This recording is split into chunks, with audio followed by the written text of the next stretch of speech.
So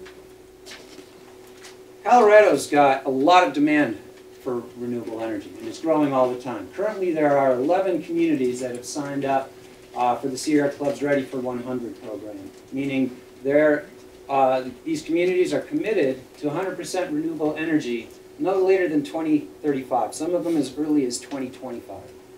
A lot of demand just from at the community level for renewable energy. There's also a lot of supply. Who here is familiar with the results of the Xcel RFP that came out late 2017? Most people. If you're not, RFP got some incredibly low prices on renewable energy out of this RFP. And if you add up the capacity of just the renewables bids in response to that RFP, it came out to something like 9 times Xcel Colorado's total generating capacity. So, huge amount of renewable energy potential that developers are ready to develop. So, we've got a great, really strong supply side. We've got a lot of demand, we've got a lot of supply.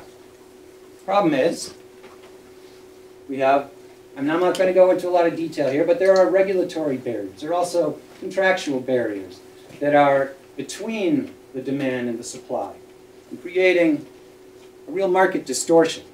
These regulatory barriers tend to come from, basically, because we have an outdated, archaic way of regulating our electric utilities in the state. So, Energy Freedom Colorado, very briefly, exists to tunnel through these barriers. Bring the barriers down. We're trying to create a way for communities and businesses to have easier access to the renewable energy that they want. We've come up with a half-dozen ways to get there. And this is by no means an exhaustive list. Tonight we're going to hear about community choice aggregation and all of its different manifestations around the country. So it's a great opportunity to learn about community choice aggregation. There are other possible policy solutions that might be able to get us there. So we've written a white paper. You can see the title here, Strategy in 6 Ways to Address Community Energy Goals. Perhaps some of you have read it.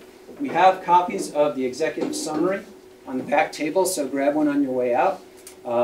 If we run out of those, you can find it at energyfreedomco.org. You can send me an email if you like. I'm happy to get you a copy. Just want to state that as Energy Freedom Colorado, we're not promoting any specific policy at this point. What we're promoting is a process that would bring together stakeholders from around the state, ideally led by a legislative committee or a governor's committee, that would facilitate, kind of bring the stakeholders together and facilitate a process to look at what the options are, to look at what the costs and benefits, the strengths and weaknesses of all these options, figure out what's going to work best in the Colorado context, and then to identify the regulatory and legislative changes that would be needed to implement the solutions that rise to the top.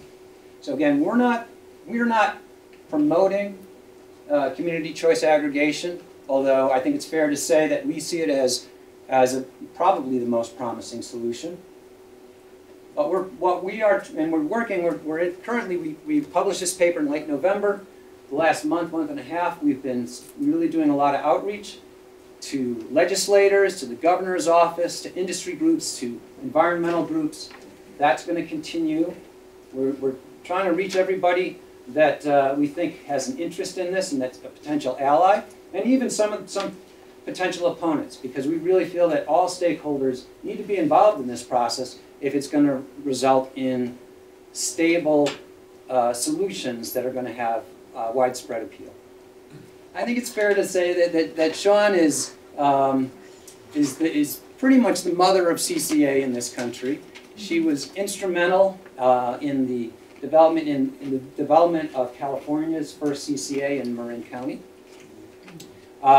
She has maybe not the mother, but been perhaps the the midwife in the birth of many other CCAs in California and around the country. She's helped develop the enabling legislation, not only in California, but in New York and Illinois, and Oregon, which is currently underway now, right?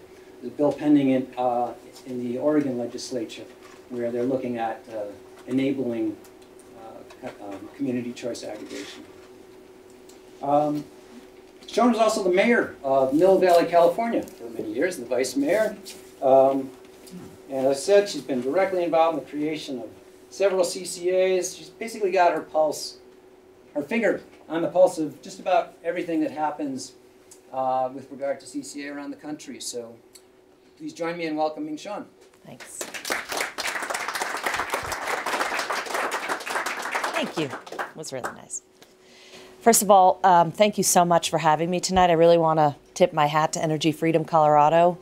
We think we had our first chat maybe 4 or 5 months ago and read the white paper, and we've had subsequent conversations, and I've been tracking what's been going on here in Boulder and in Colorado. And you'll see in a minute a United States map, and you'll see that Colorado is currently on Lean's watch list as a state that has, we think, some real potential for CCA.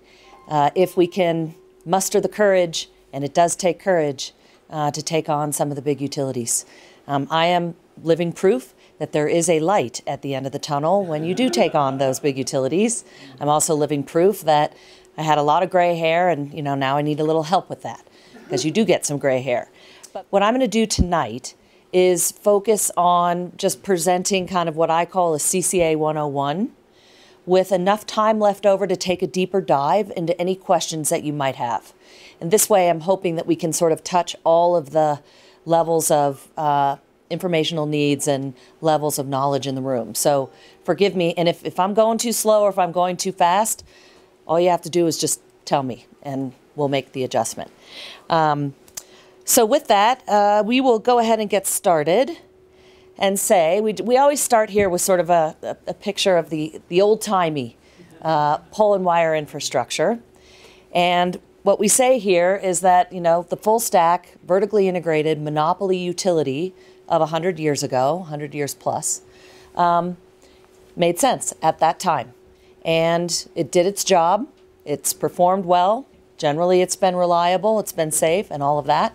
But in our estimation, over the last 15, 20 years, there have been tremendous advancements in technology and innovation that are potentially being missed by the local marketplace because you've got a monopoly utility that's kind of business as usual and one size fits all. And in the absence of competition, it's hard to know what you're missing because you don't have the option to shop for price, to shop for certain types of power, to implement certain types of innovations like microgrids or other advanced energy solutions that can be available to local governments, sometimes with the utility and sometimes in a partnership with the utility. And so the slide that you showed of the half a dozen solutions that you're looking at, I think it's important to know that CCA doesn't really compete with those. In some ways, they're a component of some of them. In some ways, they can really integrate that and coexist. And so I really want to make sure that you all understand that this is not an either-or proposition. However, we've seen across the country, and I firmly believe, because I've lived it, I live it, and I'm a customer of a CCA, you can accelerate renewable adoption and carbon reduction 10x once you've got CCA on the books and you get going with it, and we'll give you some examples. This is just a quick delineation of some trends here. I'm just going to pick out a couple of them that I think are relevant for right now and today. One is, I think you referenced this, the cost of renewables right now is at historic all-time low. And we're coming off of a period where natural gas has been generally pretty affordable. So in the states where CCA exists, the headroom on these programs, the economics of these programs has gone very well, such that the average rate savings across the country is anywhere between 3 and 10%. Sometimes, like in the state of Illinois, people are saving as much as 20%. It just sort of depends on the market and what's happening in the market. But the fact that renewable pricing is coming down is a real strong trend and indicator, and CCA really wants to advance that. Local governments increasingly are in search of cost-efficient ways to meet their climate action goals. So when I was on City Council in Mill Valley, we had passed a climate action plan, was part of our revised general plan, and we were searching around for what were the ways that we could meet our targets. And we hired a third-party company to come in and look at a whole slew of strategies, okay? Change the light bulbs in your, on your streets, and let's get some transportation stuff going. And there was a report that they gave us, and CCA just blew everything else out of the water. Because what you're able to do is change the energy profile of what you're putting on the grid on behalf of your community and meet all of those objectives pretty quickly. You're also able to generate some excess revenue for your city, county, or group of counties in order to do some cool projects. And so that's the other piece of it. I can easily say that I'm not sure we would have put the solar installation behind the public safety building had Marin Clean Energy existed, because they would have taken care of doing that. So we did that, and I'm super proud of that project. But CCAs really enable that kind of thing for local governments, whereby the local government doesn't have to pony up all the money to do it. And I think that avoided cost for local governments is something that is really worth looking at. I will just say that communities we hear of more and more are concerned about energy resilience. CCA in and of itself you can do a lot around resilience with CCA. Sometimes, you don't. It just sort of depends on what you do with the program. And the last thing is that advancements in energy technology can and are being implemented on the local level. It's really quite incredible what's going on in the marketplace. And these companies are really interested in working with small cities, medium, and large cities. Whether or not they have capital, they want to get in and really start looking at what's possible in your energy landscape. So with that, let's take a quick step back and take a look at this picture here. So what is CCA? We often call CCA Muni Light. It's not full municipalization, it's not full public power. It's like half of the proposition. So what it does is that CCA takes care of the electric power source. Whether you buy that power through a contract, you develop that power through local distributed energy generation, community solar, whatever it is you might want to do, the CCA takes responsibility for procuring that power. And there's all kinds of steps in the process to do that in the proper way. It partners with the utility that continues to take care of all the pole and wire infrastructure. The utility continues with distribution, transmission, customer billing. If the power goes out, you continue to call the utility. They take care of some of the special programs and that sort of thing. So that at the end of the day, you as the customer, what do you get? You get a couple of choices. You can go with the CCA, or you can opt out and stick with the utility. You don't have to. So that's the choice part of all this. CCAs typically are offering multiple power products within their lineup of their family of products. You have some choice within that. Generally, though, you don't really experience anything different because you're still getting the bill from the utility. You can sign up for higher levels of power if you want. You're still paying the utility. And so on a day-to-day basis, you're not experiencing all that much that's different. We call it the biggest change you'll never notice. So is there anyone from Xcel Energy in the room? Oh, I wish there was, because whoever that was would laugh at this. We maintain that CCA is not anti-utility. There are utilities that are not going to believe that. And I will tell you, in California, we were in a similar situation. At the time that CCA came along, we were in what I would call a partially deregulated market, in that the commercial entities were able to split off from the utility, access the wholesale power market, and do their own power purchase agreements. But that's limited. There was a cap, and still is in California. But so we called it the partially deregulated. But that left a whole swath of residential customers, municipal customers that said, hey, we would like to have that opportunity too. How come we have no option to go and do that, save money, and do these other things? So we split off, and in that way, we ended up doing some good battle with Pacific Gas and Electric. They ran a statewide ballot initiative called Prop 16. We called it the Monopoly Protection Act is what we called it. It basically was going to require a 2/3 vote of the public in order to enact any form of CCA. And anyone who's in local government understands that 2/3 of a vote on anything is pretty much a no vote. It's very hard to achieve that.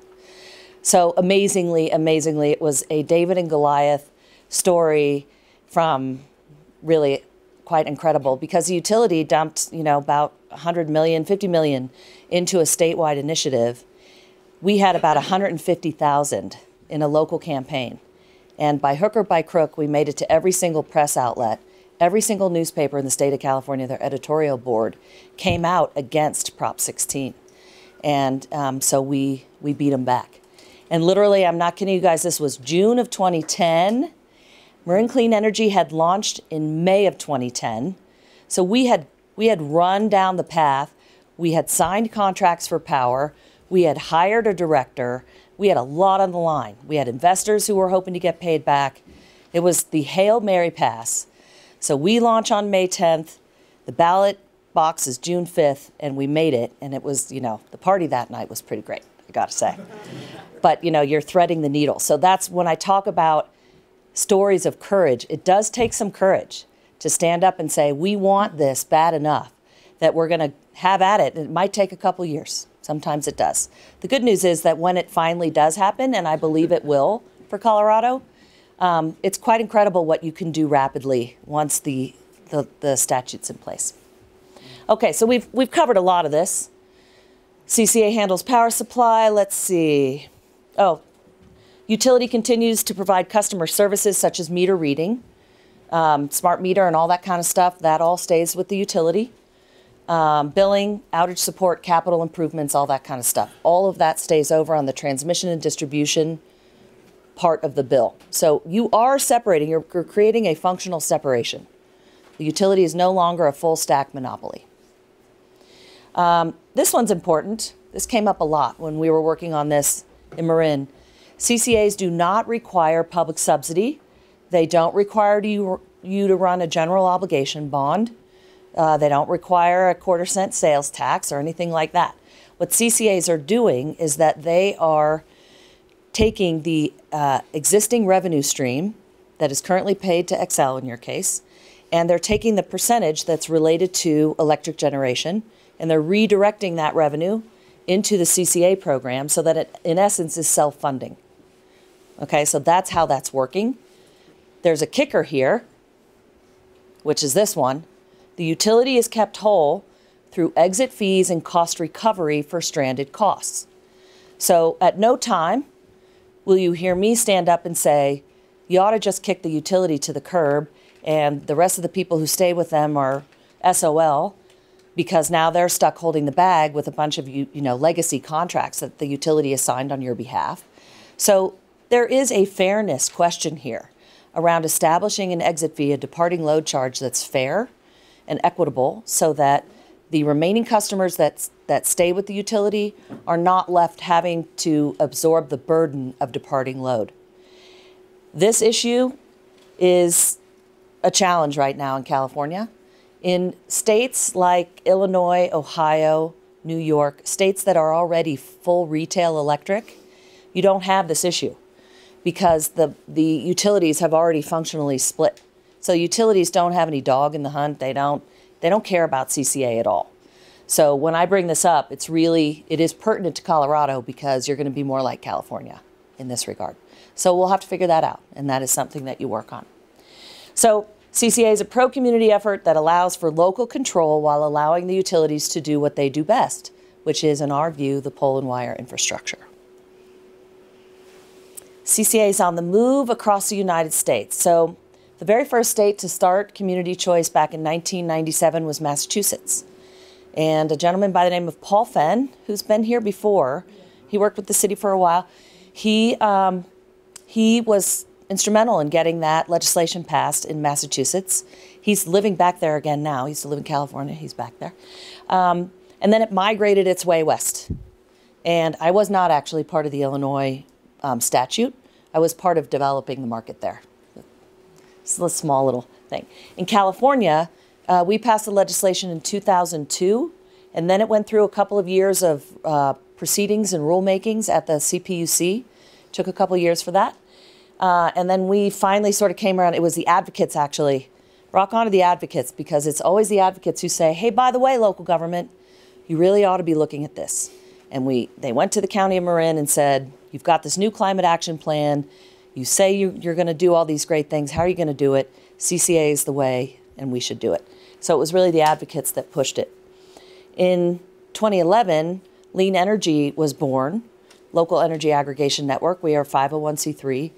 And the reason that Lean was born was that when we were creating MCE, we had very little information to go on. We had contacted our sister agency in Massachusetts. There were a few folks in the Central Valley that knew how to do it, but California was such a different beast in terms of a regulatory structure that we had to make it up as we went along. And so Lean really was born as an organization that supported the expansion of clean energy CCA, not just any CCAs, it has to be clean energy. And we serve as a hub for information and doing education and stuff like I'm doing now for a long time. So legislation in 2019 is currently occurring in 4 states. That's pretty amazing that it's really beginning to pick up. I expect that we will maybe get 1 out of 4 this year. Because as all of you or many of you know, sometimes it takes more than one bite at the apple at the state legislature to get something through. So Connecticut seems to already have been tabled for the session.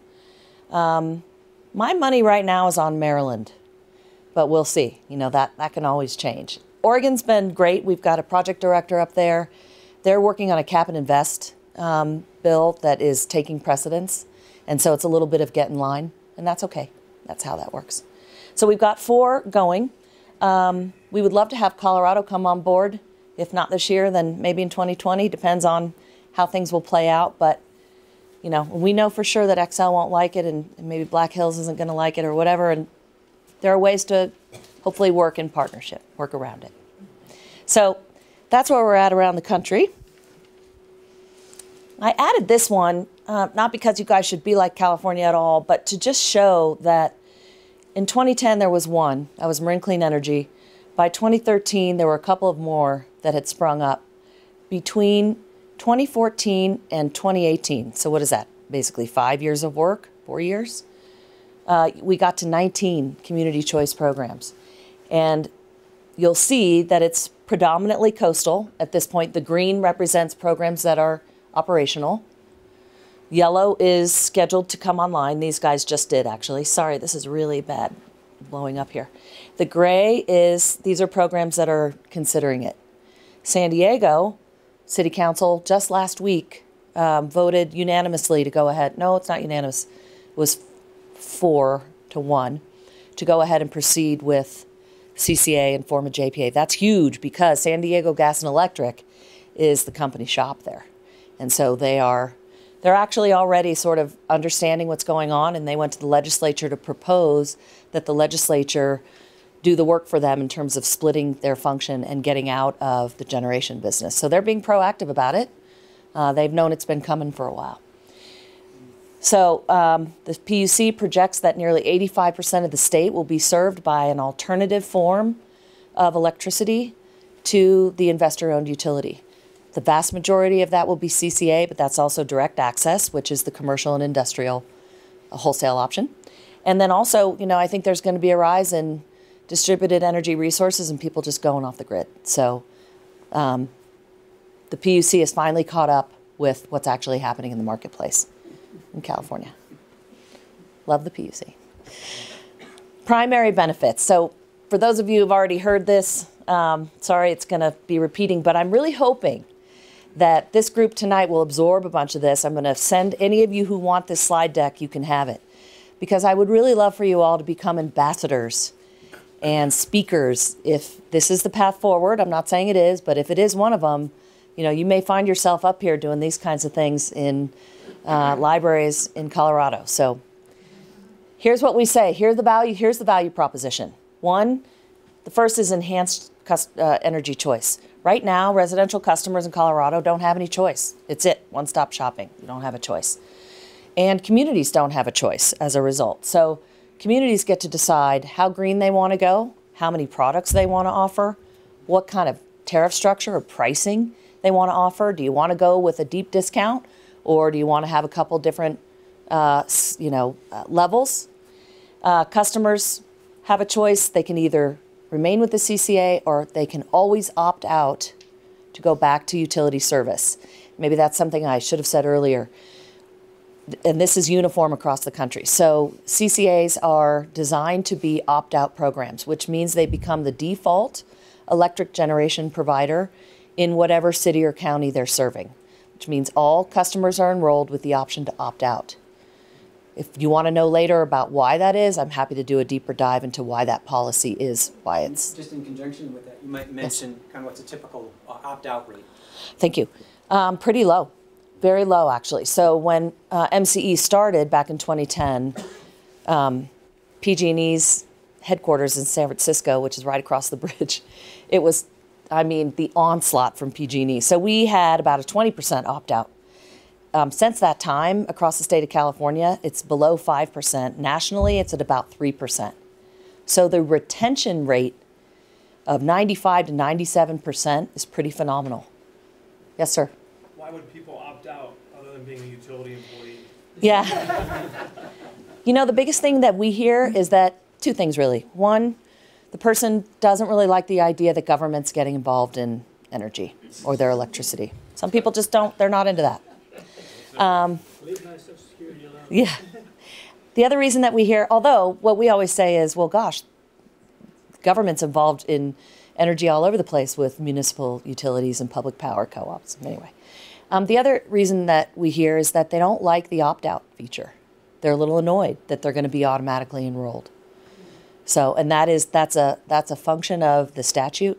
And the reason for that is that Green Mountain Power and other utilities have tried the kind of voluntary sign up.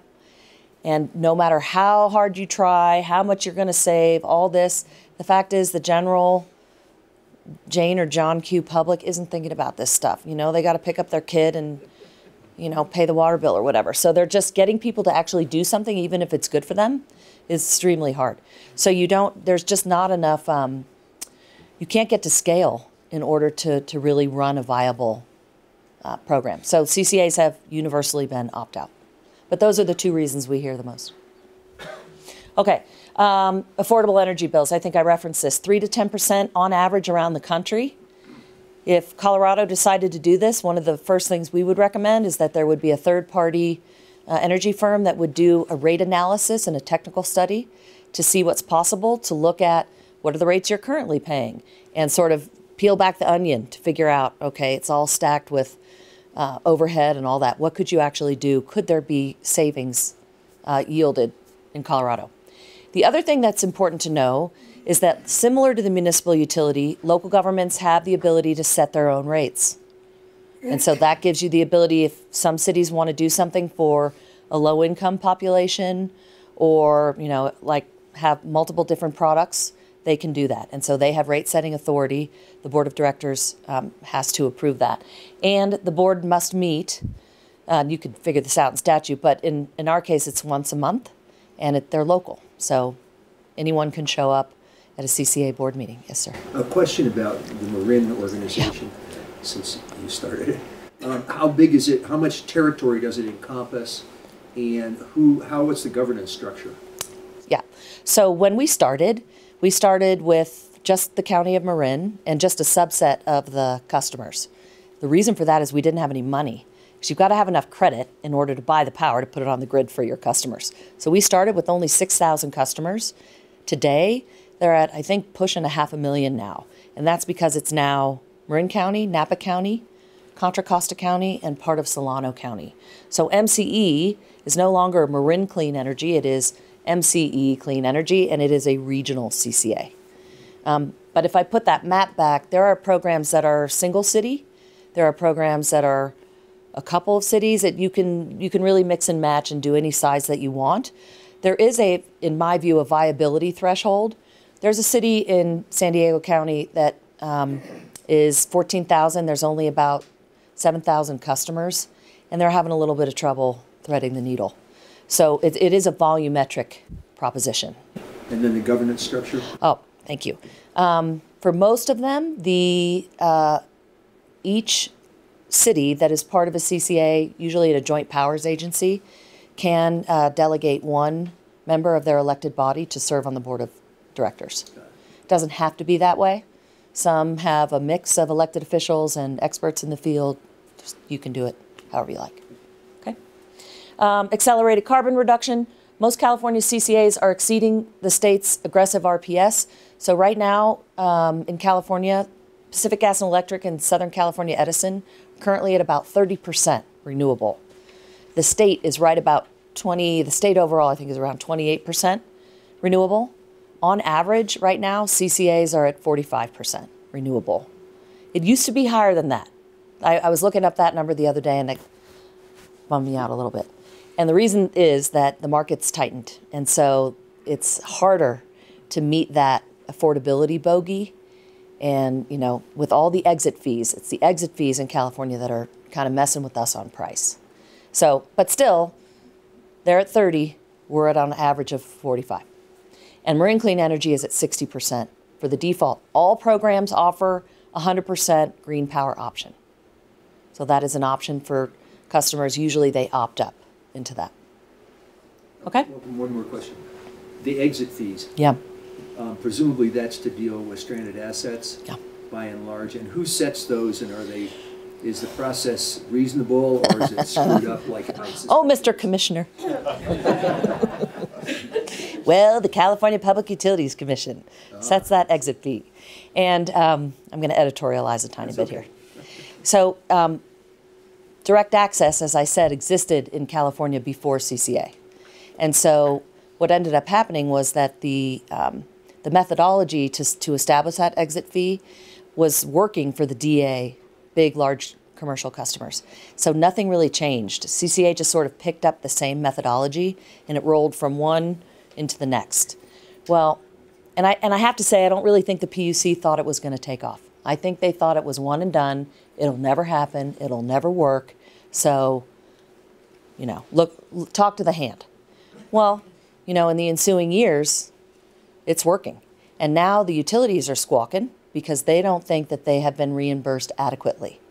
So there's been a fight in California, and there was a recent decision made by the CPUC to rejigger, if you will, recalculate the PCIA, and to open up a phase 2 proceeding that really opens up the entire thing about how it's going to work, and look at things like auctions, prepayment. There's a couple of workarounds that CCAs are trying to figure out, because we don't want to pay this in perpetuity, and nor should we.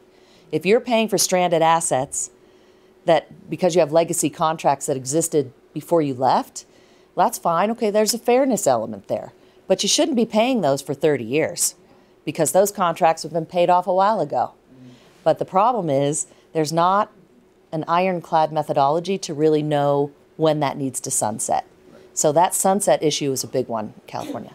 Yeah, I'm glad Steve brought that up because that's going to be one of my questions. And so can we dig a little bit deeper into maybe the difference between Colorado and California on that one? I believe you have certain types of enabling legislation that allows the PUC to have this set of hearings and ongoing conversations. We don't have that here yet. Do other states not have, you know, were they in a similar unruled state? And do they have to work through this? Are there, you know, projects that we could reach out to see how that works? Yeah. So, How big is the PUC in California? how big is it? How many members? Oh, I believe there's 7 Only 7. commissioners. Maybe there's only 5. Anyway, to answer your question, as I said, the eastern part of the U.S., Midwest East, is all retail. So they've already done that. So some of them, like Illinois, have a state power agency where they sort of act as the central repository for stranded assets, and it goes back and forth. Because, the other thing is, you can sell those stranded assets back out into the marketplace, and they do. So there is some possibility for upside here. If they sell well, the CCA should benefit from that, right? We shouldn't have to pay if they're actually making money on contracts that they're putting out for sale. It doesn't happen a lot. But so California is the first one that would be the most similar to Colorado on this issue. Oregon has it. Oregon's in the similar boat. Right now, the statute in Oregon, as proposed, says that there will be a 5-year maximum term on exit fees. That might be a little ambitious, I'm going to just say. Probably is. But it starts the conversation. It puts a stake in the ground and says, no, we're not going to do this forever. We're going to pay you for 5 years. We're going to suffer the pain and it's expensive. That's going to be an expensive check. But some of the DA customers up there have done it for 5 years. So it matches, in Oregon, it matches the DA rules. What's DA? Direct access, which is the commercial ability to go to the wholesale market. And in Oregon, the stakeholders there feel it's very important for CCA to mirror direct access in some of the rules of the road. And that's just something in the state. So we've probably got a 2-stage process here to go through. You do. What would happen is you'd probably, my guess is you would, like California, you'd get past legislation, and then it would go to the PUC to write the rules. Another question. Yeah. Then we'll... The whole thing about load balancing, you have people, CCAs being created, and then they get their power from a different source than they were previously getting it. And then you've got people who opt out and all of that. So you've got a lot of moving parts here. Who does the load balancing so that there's the right amount of power, so to speak, from the right people? Yes. Could you repeat the question? Oh boy. Who does the load balancing for CCAs in various states? And the answer to that in California is we do have an organized market, so we have the California Independent System Operator. Oh, you do? I didn't We know. do, yeah. And in other parts of the country, they have PJM. There are other organized markets around the country. And then there are vendors and companies that you hire that basically do your schedule coordination so that if you've been to the California ISO, it kind of looks like you're in the next century. So they do all of that for you. It's pretty cool in there. There's one point I want to make, though, and that is, this issue has come up before from utilities, not here, but other utilities that say, you can't do CCA because you don't have an organized market. So it's dead on arrival. You can't do it. And our response is, yes, you can. And this is important, I think, for the commissioner here to hear, which is FERC has open access transmission rules that supersede an incumbent utility from being able to say, no, you can't put power on our wires. So the statute as written would have to invoke that rule and be very clear that, because otherwise you are kind of, you got two hands tied. But you don't need to have an organized market to do it. One more question and then I'm going to keep going. Are there some communities that have caps on how much? I know I read that somewhere, but I don't know what state that is. There are caps on direct access. But not on CCA? In fact, most states in fact, let me just think about it. With maybe the exception of Rhode Island, except Rhode Island is just shifted, there's a rule called universal access, which actually means that you cannot cherry pick customers. You can't just say, oh, we're going to take all the wealthy customers where all the economics are. You have to enroll all residential, all eligible customers, not otherwise served under an alternate provider, direct access or whatever, must be enrolled. So there is no cap. It's the opposite. The other thing I should be clear about is CCA does not enroll people who are already served by public power or a co-op. That doesn't mean it's gospel, because I know there's some co-op stuff that's happening here in Colorado. So that might, there might be a workaround there. But in general, CCAs enroll customers served by investor-owned utilities. Okay. I'm not going to talk about this because we're going to look at pictures. Okay. We've talked about a bunch of this already. State passes legislation. The PUC writes the rules.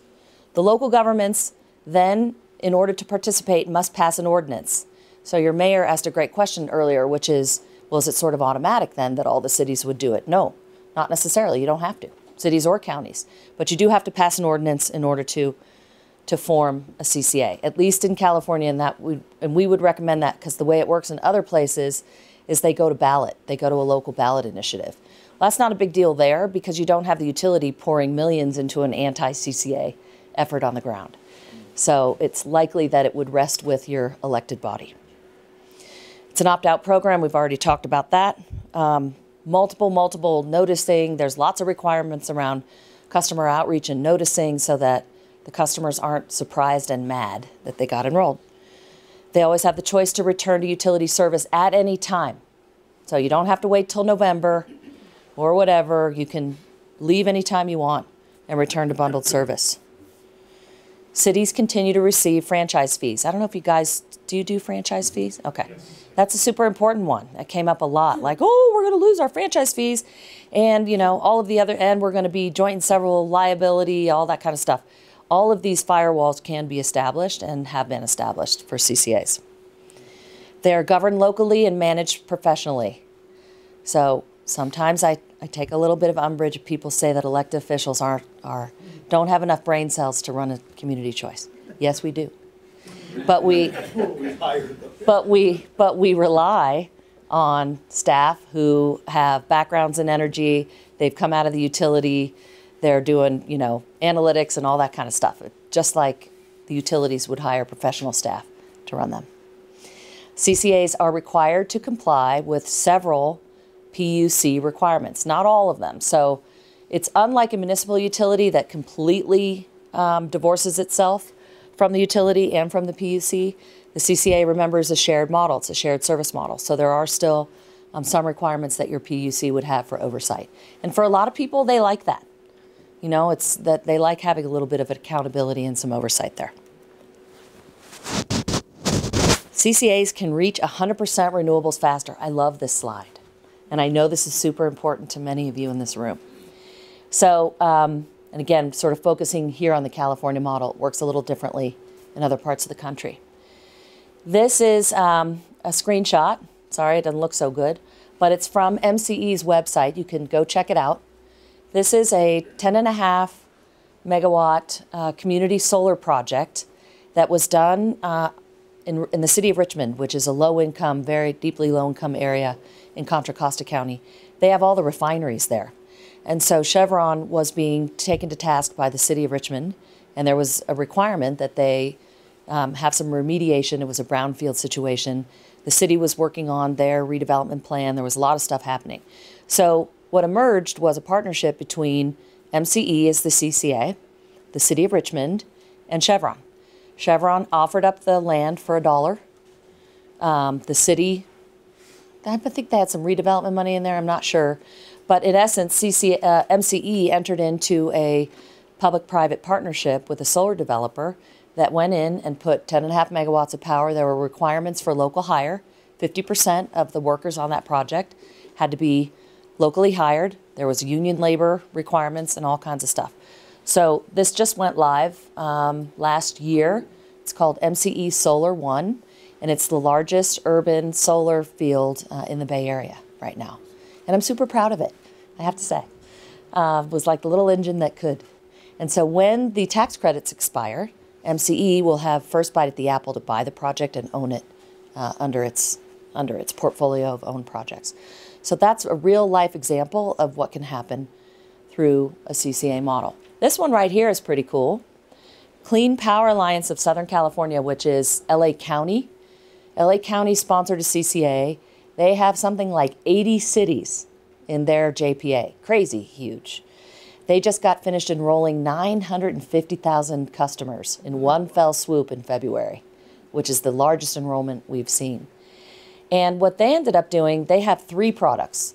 Their first product is 36% renewable, which is sort of baseline minimum. That's cheaper than Southern California Edison. They have 50% renewable at price parity. And then they have 100% renewable, which is 1 cent, I think it's 1 cent a kilowatt hour premium. 10 of the 9 cities and 1 county, the county of Ventura, their city councils passed resolutions to enroll their entire city at the 100% level, which is pretty phenomenal, I have to say, because they're taking a chance because they are then automatically saying you're going to pay a penny a kilowatt hour extra. Those customers all, of course, have the option to opt down. They can opt down to any of those other two products. But the cities took a bold step forward and said, nope, we're going to go pedal to the metal. We're going 100% right now. So those, Ventura County and those not in the 9 cities are already currently at 100% right away. And they just launched. That's how quick it can go. Thank you so much. Does the 1 cent kilowatt hour more, does that include the PCIA? Is that after the PCIA? That's a good question. So in California, it doesn't mean it will work this way in Colorado, but in California, the PCIA is a separate charge on the bill. So you've got... Explain what the PCIA is. PCIA is the exit fee that I've been talking about. Okay, power charge and difference adjustment. Terrible name. It's a separate charge. But when CCAs set their rates, they set their rates with that exit fee in mind so that it is net of the exit fee. Okay, so it's really 2 separate elements. The 1 cent a kilowatt hour is not based on the PCIA. It's 1 cent over what the electric generation charge would be. So at my house, I have a modest size house, it's about $5 a month more because I'm in the same program. My house is at 100% renewable. And then you pay the Exit fee. The exit fee on top of that. Is that right? Do I have that right? Yes, but what I'm saying is that rate setting is done to be net of the PCIA. So in the example I just gave you, where Clean Power Alliance has a 50% renewable product, the middle product, that's at price parity. So that is inclusive of the PCIA, it's at price parity. The 36, so, right. So it's not one charge, but when they rate set, they do a net. Awesome. Okay? Are CCAs non-profits? Yes. We are nonprofit public agencies. A big chunk of money That's right. becomes available to make. There's no guaranteed rate of return. There's no $1 million salaries. You know, there's no shareholders to pay. So, okay. So I think this is a cool example, and this is today. This is happening. This project right now is powering about 3,500 homes in their service territory. Back to the rate question, do you foresee that with renewable costs declining like they are, that differential, that 1 penny per kilowatt hour will go away for Maybe. For the next company, that the next people are... It could. But, you know, MCE, for example, you know, they've been at it since 2010. So, you know, they're not exempt from the same challenges that a utility has. So they're signing contracts in 2010, 2011 when things were more expensive. So they are going to have some legacy contracts that are more expensive. So when these CCAs are, you know, setting their rates, we always talk about a diversified power portfolio. So the CCAs that are coming on now, they're probably benefiting from some of that. Although the cost of natural gas is a little higher. So there's a balancing effect, and the PCIA is higher. So each CCA will experience that a little bit differently, but it's a good point. But not necessarily. It just depends on what they have in their portfolio. What's the duration of the PCIA? That's the problem. In California, there's no sunset right now. It's sort of like when the contract runs out. You know, when that legacy contract runs out. Well, except that it's all a black box. We don't know. We don't have access to that data. So who said? That's been the big problem there. So there's very little transparency. Franchise agreement with a term to it. Right. Everyone's looking at 5 years. Right. CCAs in California have suggested 10 years. Yeah. That got rejected. So it's still an open question. How are you dealing with the distribution of the system and upgrading the distribution? We don't deal with that. That's a utility function. No internal balancing? No. No way. I didn't think there was, but I want to make sure there's well, the CCA to deal with that. The CCA has to, you know, put load on the grid and through a schedule coordinator and making sure that we've met our resource adequacy obligations. You will have the same thing here. You have to meet, there's certain targets you're going to have to meet, and then, you know, you have to prove that. But in terms of the pole and wire distribution, The internal, just the internal. None of that. No. That remains with the utility. Okay, yeah, move along, sorry. I'll be right back with you. So I like to talk about this one too. So in the Midwest and the East Coast, I'm not going to diss these guys, but they're layering CCA on top of an already deregulated retail market. By its very nature, a competitive market, whether it's Texas or Ohio or Illinois, whatever it is, they are short-term in nature. They are really, really focused on price, and you have a lot of customer churning. Now we're with the CCA, now we're with a provider, now we're going to switch back to the utility. In the Northeast, there's been quite a bit of pushback against the retail electric suppliers because customers are signing on for a year, let's say, and they're getting a great deal. It'd be like the old days of signing on for a cellular thing, right? And you sign on, and then there's the fine print that says, after a year's time, if you guys don't proactively call us and re-up the contract, it's just going to go evergreen. So now that contract is evergreen at totally different terms and higher prices. So there's been all this squawking about price gouging and kind of some bad actors going on. In Illinois and in Massachusetts, in the last session, there were bills that were going to limit the retail electric supplier access to the individual customer with community aggregation or municipal aggregation as the exception to the rule. Because community aggregation generally, because you have a city or a county involved that is generally watching out for its constituents, they're not signing contracts that are bad for the consumer. So this is CCA 1.0, where all you're doing is signing a power purchase agreement. You know, there's a lot you can do with it. And then the CCA is reselling it to customers. All CCAs start off with this, because you just got to get your feet on the ground, get going, get the agency up and running. You have to establish revenues, you have to establish credit capacity. You know, you have to start here, CCA 1.0. The problem I have with some of the CCA models in other parts of the country is it starts and stops right here. That's fine, but well, it's not so innovative. And you can't really layer in all of the cool, clean tech that we're seeing that you can with the California model. So CCA 2.0 is where the CCAs now take on responsibility for certain, not all, certain customer programs. Some of them will remain with the utility, but some, like in California, we can do energy efficiency programs. We can get some of the public goods charge that's collected by the utility. We get our pro rata share for that. That's not chump change. And we can do tailored energy efficiency. In Marin, it's for multifamily, but you can make those choices. CCA can integrate PACE. CCAs can offer net energy metering. Somebody asked me about that earlier. Yes, you can.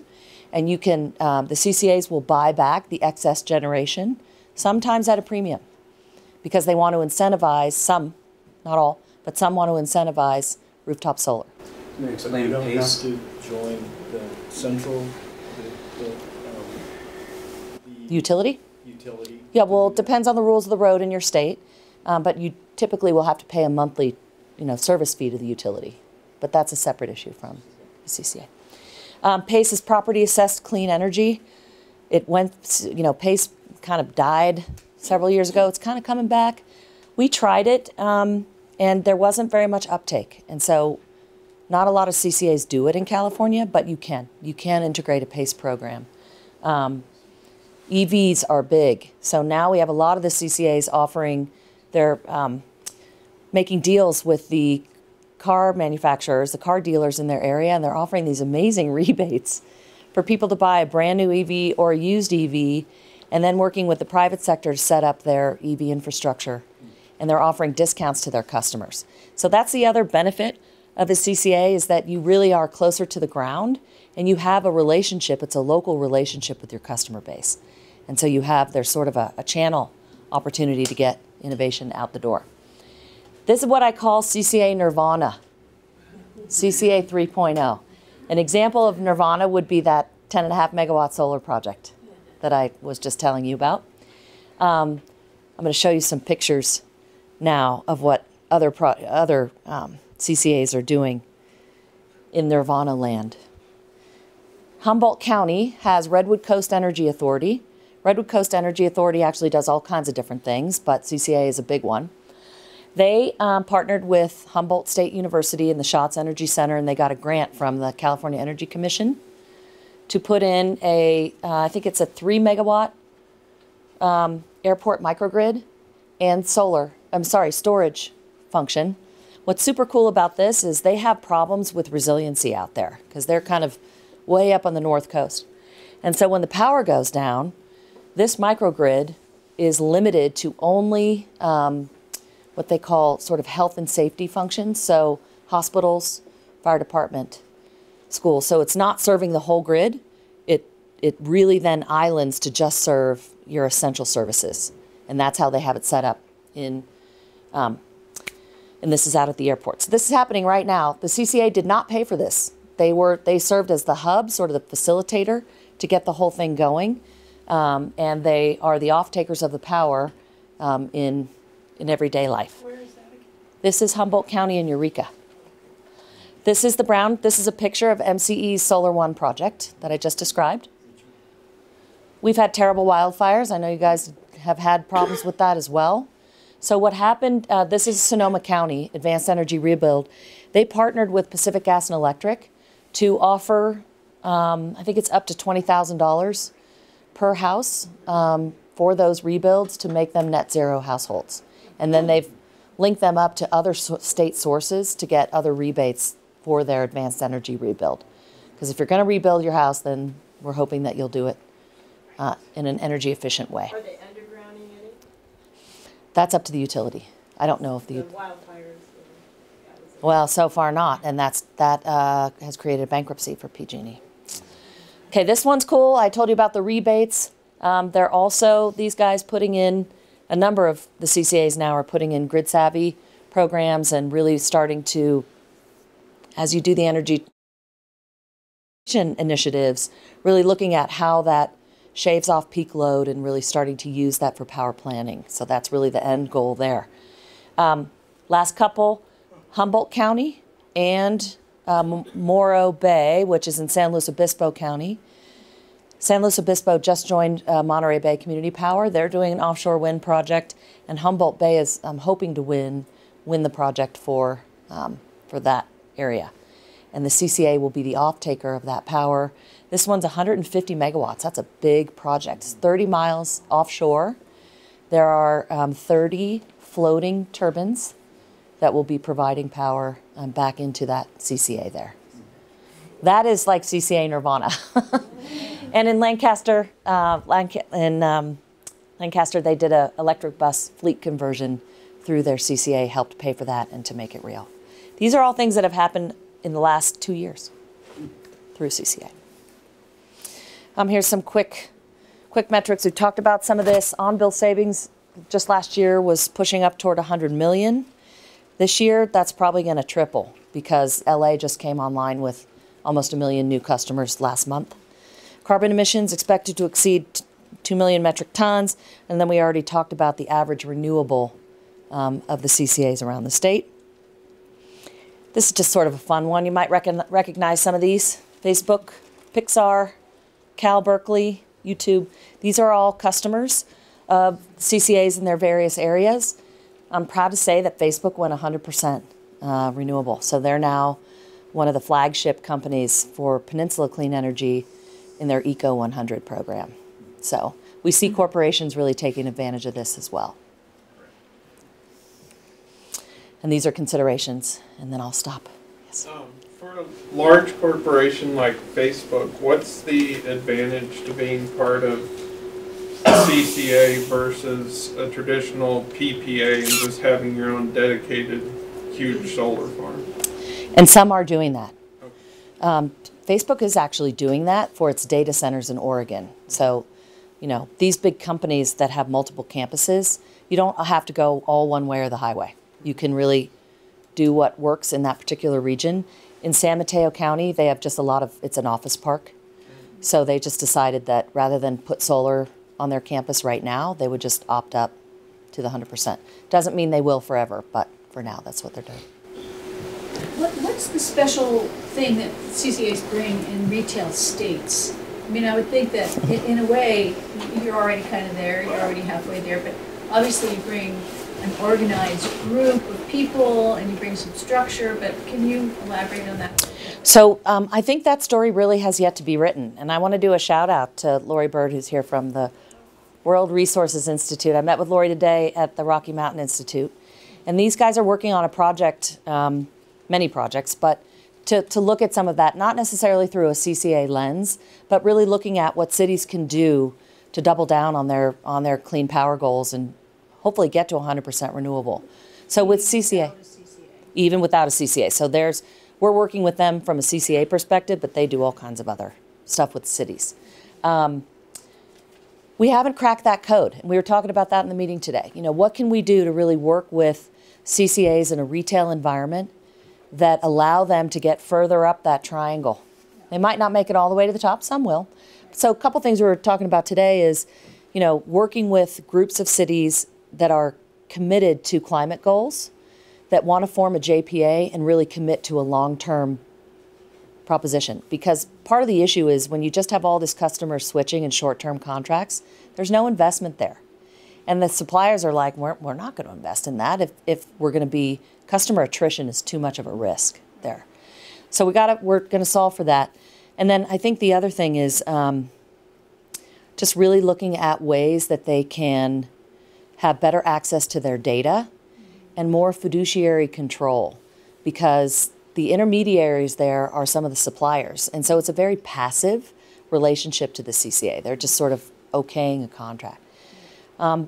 So that story, I think, is yet to be written. I don't mean to be overly harsh. I'm just frustrated because I feel like there's a lot of untapped potential in that market, and we just haven't quite figured it out. If we were to create a CCA in Colorado, would we have to be careful to not get transmission rate pancaking? Mm-hmm. Cost shifting is what that's called.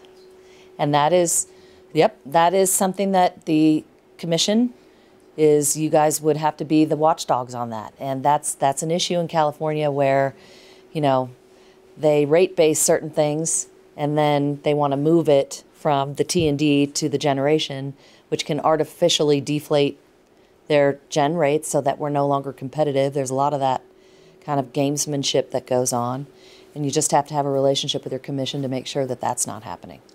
But it's an issue, for sure. So I'm going to wrap up really quick. Here's just some considerations. Don't need to work through all of these, but what I really find is that if Oregon's a great example, not a lot of people are upset with Portland General Electric. They kind of like them. And so I don't think that Portland's going to go to CCA anytime soon. Conversely, some people are not so happy with Pacific Core. And so there's an element here that's qualitative. You've got to do the math on your rate study, your technical study, do the data analysis. And then there's a whole piece of this that's really heavily quantitative, subjective, political for sure, around, you know, what is the right mix. I do think that CCA should have a local value beyond rates. If you're only doing this for rate savings, I say don't bother. Really don't bother, because it's just not enough of a rate savings to make it that big of a deal. It's all the other cool stuff that you can do with it that, in my view, makes it worth it. Open access transmission, we talked about that. Access to credit and customer data, that would have to be part of your statute, because utilities, you know, they don't necessarily want to share that data.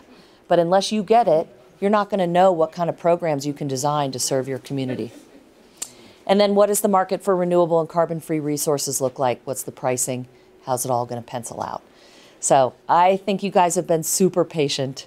Thank you for listening to me. That's my last slide, and I'm happy to take more questions.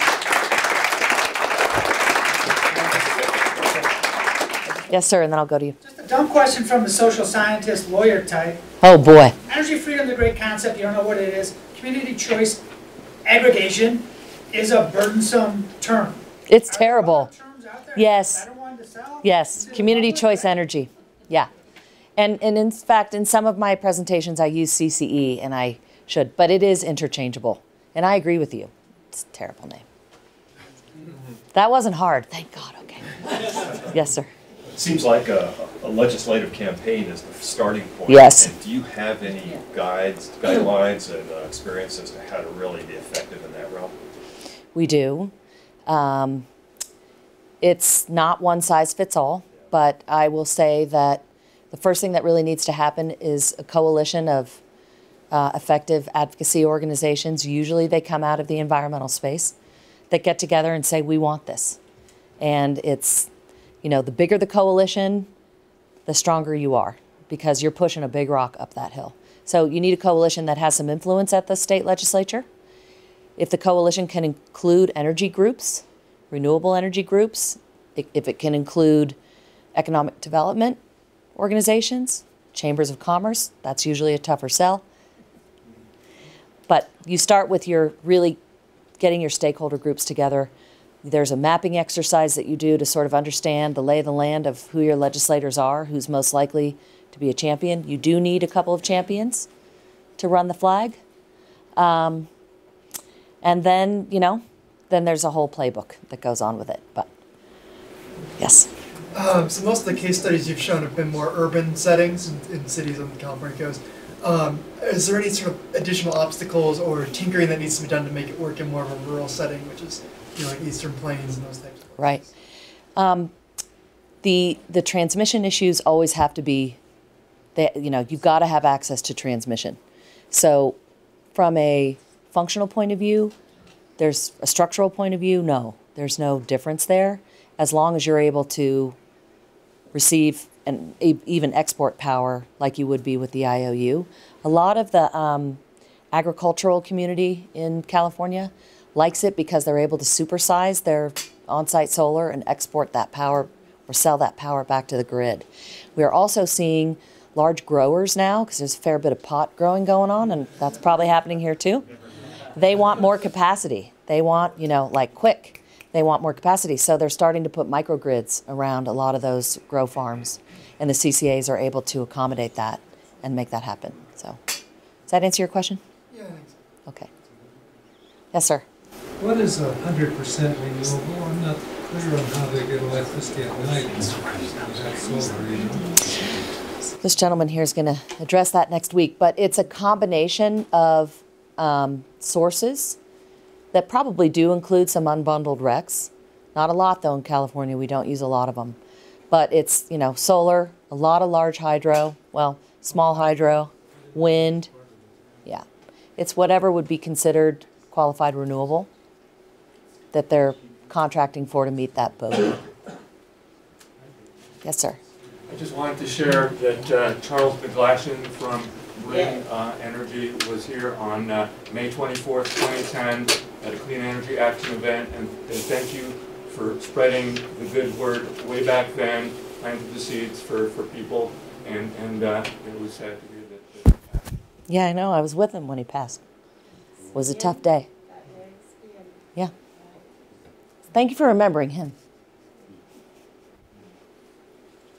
Enough said about that. Any other questions?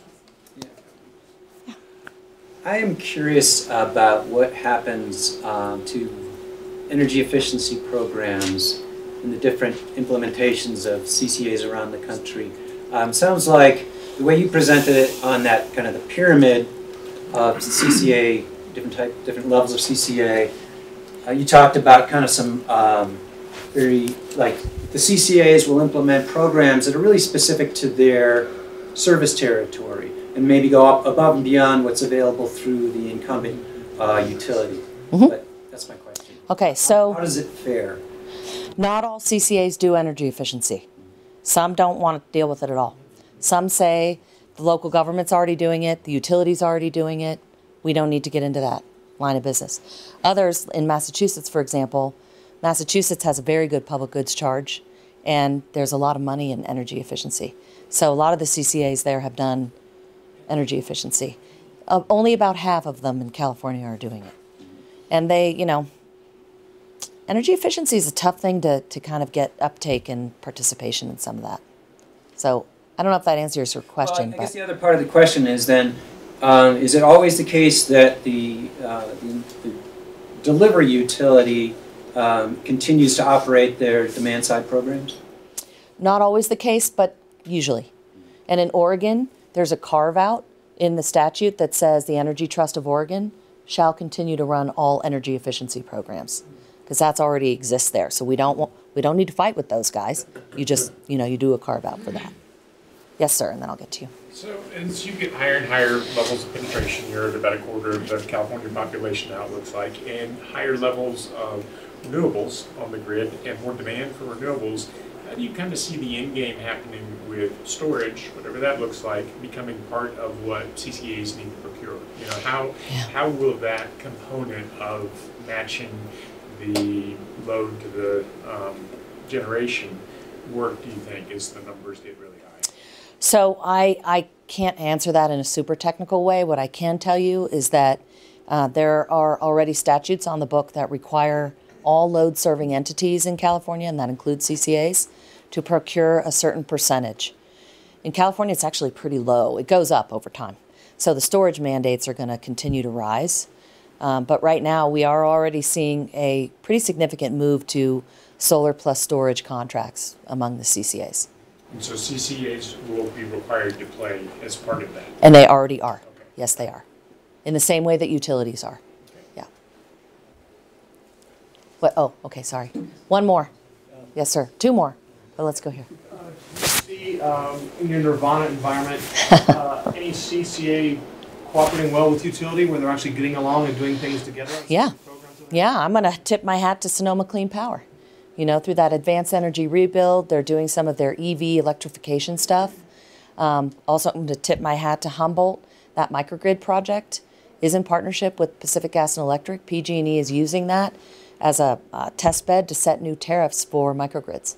So we are seeing it doesn't all have to be at loggerheads, and it's starting to move in that direction. Yes, it was you. I appreciate the Nirvana thing, but I kind of see a downside to Nirvana, and that is that I know you're getting more renewables online, and eventually all the coal plants will be down.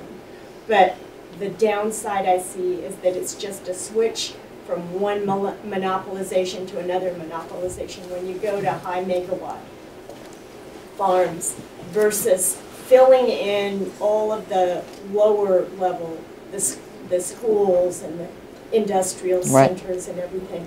And especially if our RFPs are so high and companies like Guzman are putting out distributive renewable portfolios that are really high, that those guys are going to be lost in the game. So that's an ongoing discussion, and I think my opinion on that right now is that it's a both and. So what we see with CCAs is that it is nirvana and a little bit utopian to think that we're going to go local, we're going to go small. It's going to be all small distributed energy overnight right away. And the fact is that the numbers are not working that way. So what we're seeing is a combination of, procuring pieces of power from the Central Valley large-scale utility, and then also doing feed-in tariff net energy metering, that infill. So it's a matter of really a both-and solution through a transition period, and we'll see what happens in the next 20, 30 years. And hopefully not driving up your population on the grounds of these large mega things. Yeah. Especially when you were talking about San Diego, how they've embraced it, and like these are growth communities that are they're all moving to Colorado because it's so crowded there. Well, that's a housing thing. But the other thing I want to say is there was something in the press recently that LADWP just decided not to build their gas peaker plant. Did you guys see that? Three of them. I mean, this is a big deal. So I think that's not just from CCA. That's not a CCA thing. But we are affecting some of that. And so I think to your point, it's a changing, evolving story. And we're already starting to see the effect of more renewables shutting down additional coal, additional natural gas, all that kind of stuff. And that's good news.